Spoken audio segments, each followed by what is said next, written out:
You wake up one morning and notice the house is unusually quiet.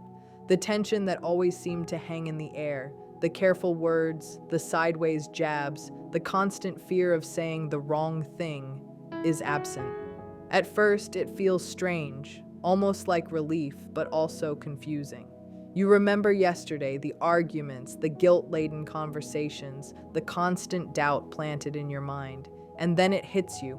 The control, the manipulation, the invisible chains, they were never really about you. They were about someone else's need to dominate, to feel powerful, to avoid facing their own flaws. You take a deep breath and step outside.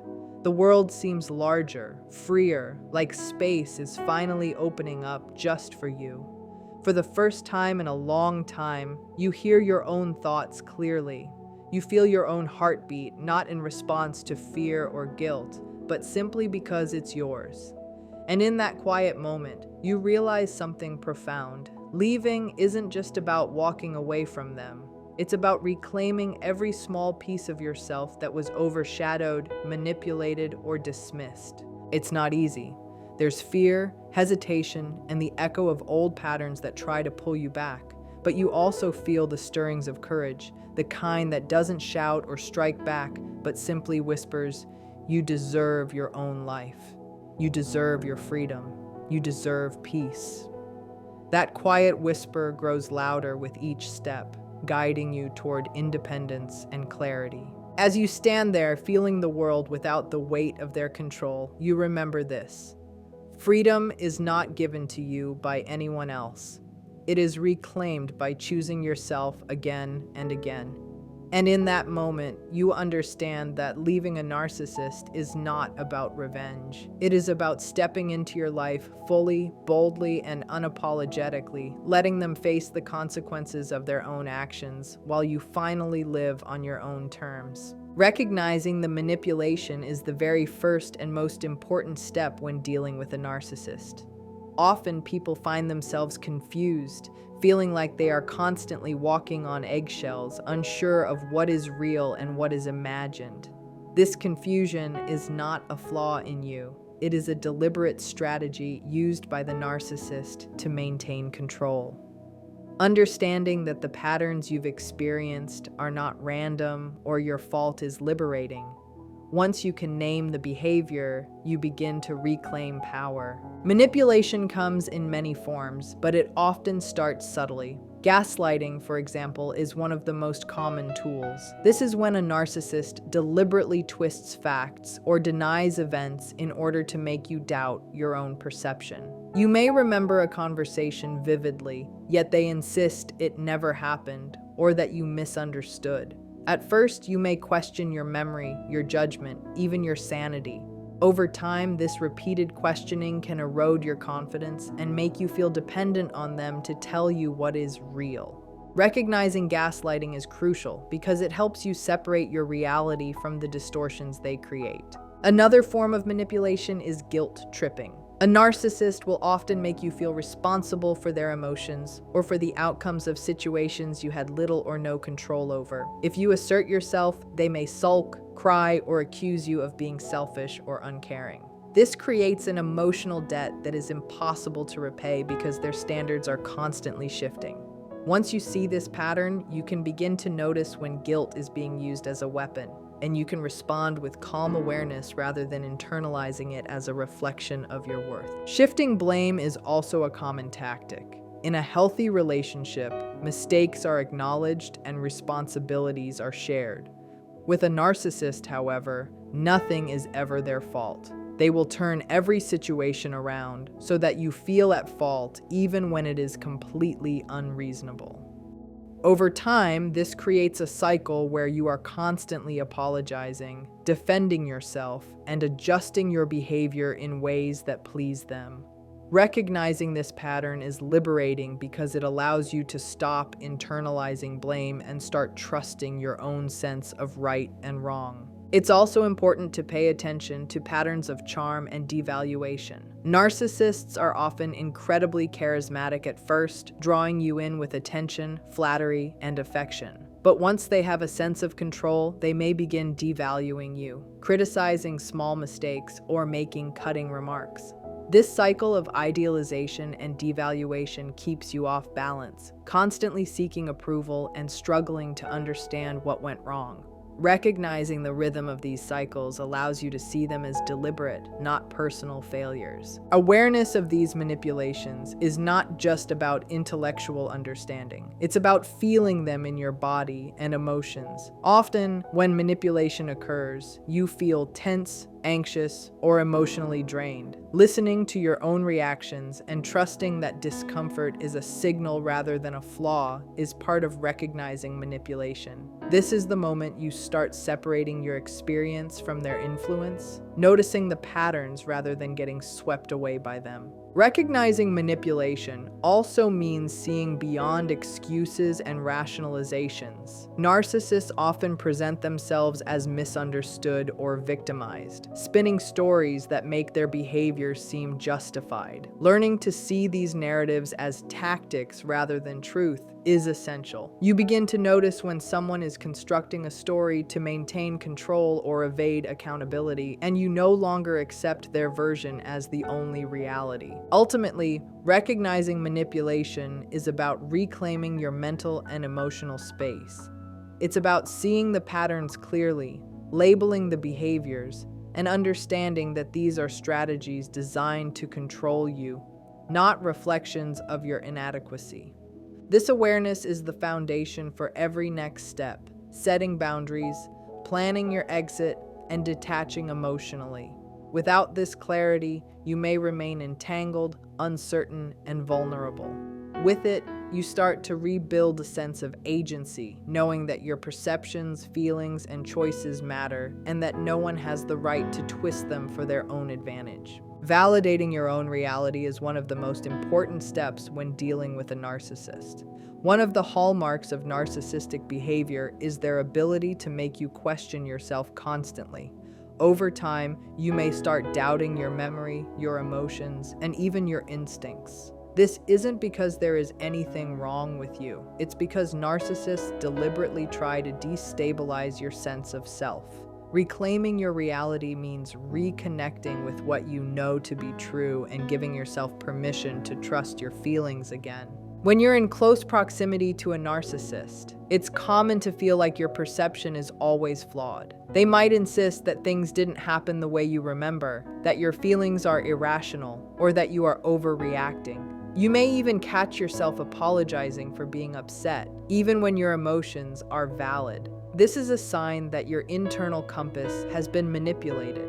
Validating your own reality starts with recognizing that your feelings exist for a reason and are not inherently wrong or exaggerated. A simple but powerful way to begin is by paying attention to your own responses to situations.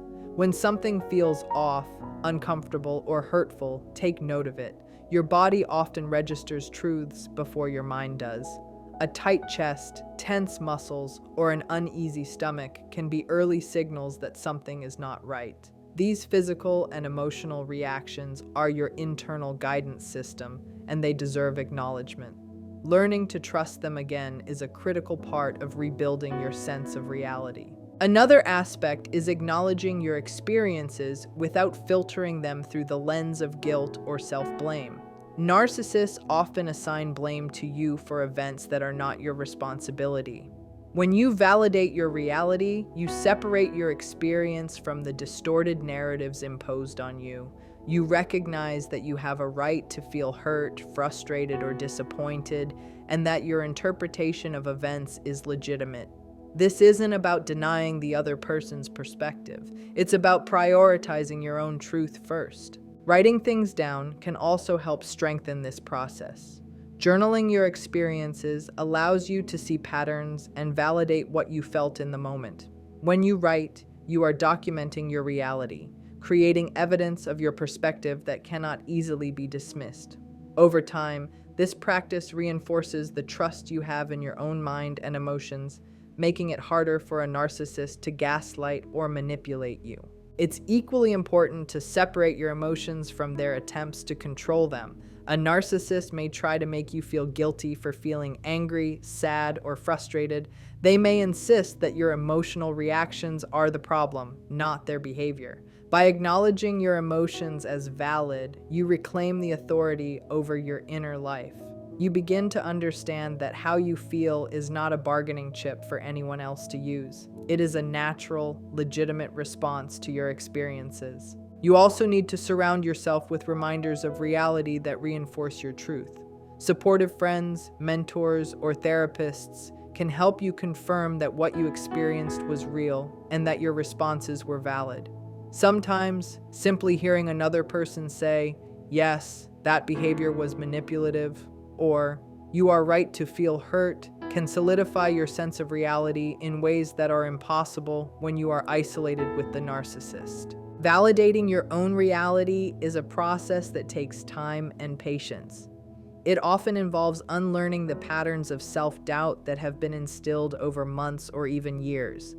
Every small step you take toward acknowledging your feelings, trusting your memory, and honoring your experiences strengthens your independence and self-respect. It prepares you for the next steps in leaving a narcissist, because the clearer your reality becomes, the less power they hold over your decisions and emotions. Ultimately, this is about reclaiming yourself. It's about being able to say, without hesitation, "This is what I experienced. This is how I feel, and it matters." When you validate your own reality, you no longer live at the mercy of someone else's manipulation. You regain your inner authority, and that foundation makes it possible to move forward confidently, set boundaries, and protect your well-being. It is the quiet but unstoppable step toward freedom, the point at which you begin to fully trust that your perception of the world is valid and that your life is yours to live on your terms. Setting clear boundaries is one of the most powerful steps you can take when dealing with a narcissist. Boundaries are not about controlling the other person or punishing them. They are about protecting your own mental, emotional, and sometimes even physical space. Without boundaries, a narcissist can move freely through your life, dictating your feelings, decisions, and sense of self. By defining what is acceptable and what is not, you reclaim your personal power. Boundaries can be small and simple at first. They might start with the way someone speaks to you, the topics you are willing to discuss, or the amount of time you spend together. Even seemingly minor boundaries send a message that your needs and feelings matter. For example, you might decide that you will no longer tolerate name-calling, criticism, or constant interruptions. You might choose not to answer texts late at night or ignore manipulative messages. These small limits, when consistently enforced, create a framework of respect that the narcissist cannot easily bypass. Consistency is key when setting boundaries. A narcissist will often test limits repeatedly to see how far they can push. If your boundaries are flexible or inconsistent, they will exploit that uncertainty. Every time you enforce a boundary, you reinforce your own authority and your right to be treated with respect. This does not require aggression or anger. Calm, firm, and unwavering enforcement is far more effective. Over time, this consistency sends a clear signal that their attempts at manipulation will not work. It's important to remember that setting boundaries is a process of self-care, not confrontation. A boundary is not a weapon. It is a declaration of your own needs and limits. For example, if a narcissist constantly criticizes your choices, you might set a boundary by saying, "I will not discuss this with you if it turns into blame or insults." By doing this, you are protecting your emotional space without attacking them personally.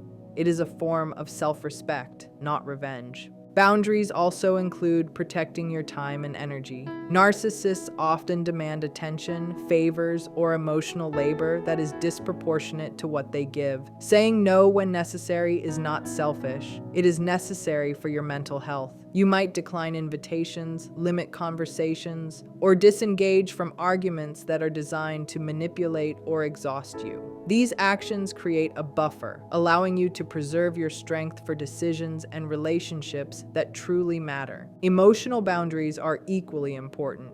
Narcissists thrive on eliciting guilt, shame, or anxiety. Protecting yourself means refusing to internalize these manipulations. You do not need to justify your emotions or explain why you feel a certain way. Recognizing that your feelings are valid and separate from their influence is part of the boundary setting process.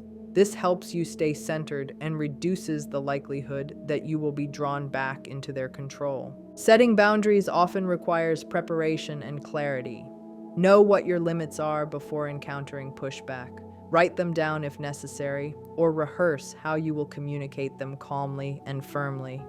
The clearer you are with yourself, the easier it becomes to enforce boundaries without wavering. This preparation also prevents guilt from sneaking in, which is something a narcissist may try to exploit to manipulate you into bending your limits. Finally, boundaries are not static. They evolve as you grow stronger and gain confidence. Early boundaries might be simple, like limiting contact or refusing to be criticized, but as you reclaim your independence, you can expand them to protect your life more fully. Each boundary you establish is a step toward freedom, creating a safe space where your thoughts, feelings, and decisions belong to you alone. In the end, setting boundaries is an act of self-respect, a declaration that your life and your well-being are valuable. It is not about controlling the narcissist. It is about taking control of yourself. By consistently enforcing these limits, you protect your energy, preserve your mental health, and create the foundation for leaving the relationship safely. Boundaries are not just rules, they are a shield, a quiet but firm assertion that your needs, feelings, and life matter, and that no one, not even a narcissist, has the right to erode them. Planning your exit strategically is one of the most important steps when leaving a narcissist.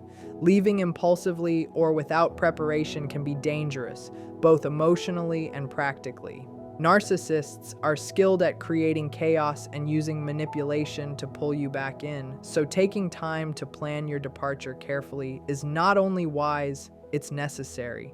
A well-thought-out plan gives you safety, confidence, and a sense of control over a situation that can otherwise feel overwhelming. The first part of planning is understanding your own resources. This includes finances, living arrangements, support networks, and even your emotional reserves. Knowing where you stand gives you a foundation to make realistic choices. If you share finances or live together, consider how to separate your money and secure your belongings. This may feel uncomfortable, but creating a buffer between you and the narcissist ensures that you are not entirely dependent on them, which reduces their leverage over you.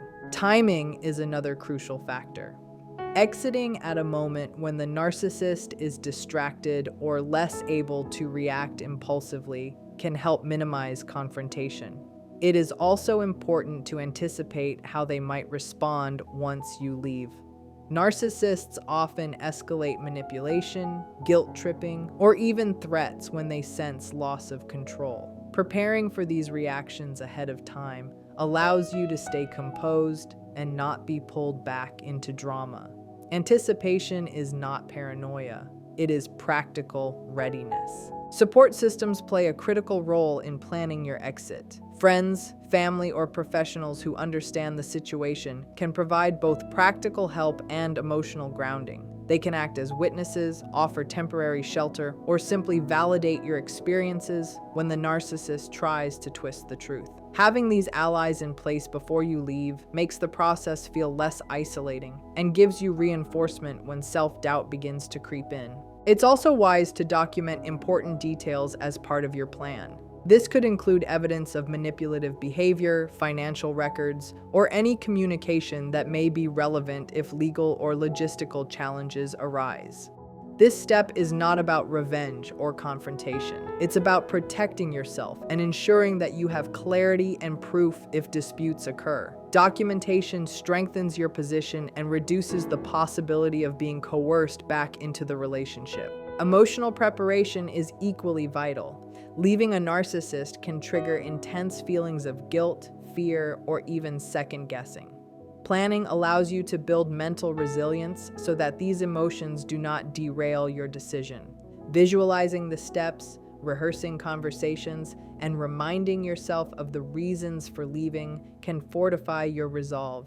Emotional preparation is about strengthening your inner boundary so that manipulation cannot easily penetrate it once you've left. Practical logistics should also be addressed. This includes arranging transportation, ensuring personal safety, and having a temporary or permanent place to stay. If children are involved, creating a plan that protects their well-being and establishes routines is critical. Every detail, no matter how small, contributes to a smoother transition and reduces the likelihood that the narcissist can exploit gaps or weaknesses in your plan. One of the most important aspects of a strategic exit is maintaining privacy. Narcissists often monitor your actions or try to provoke reactions.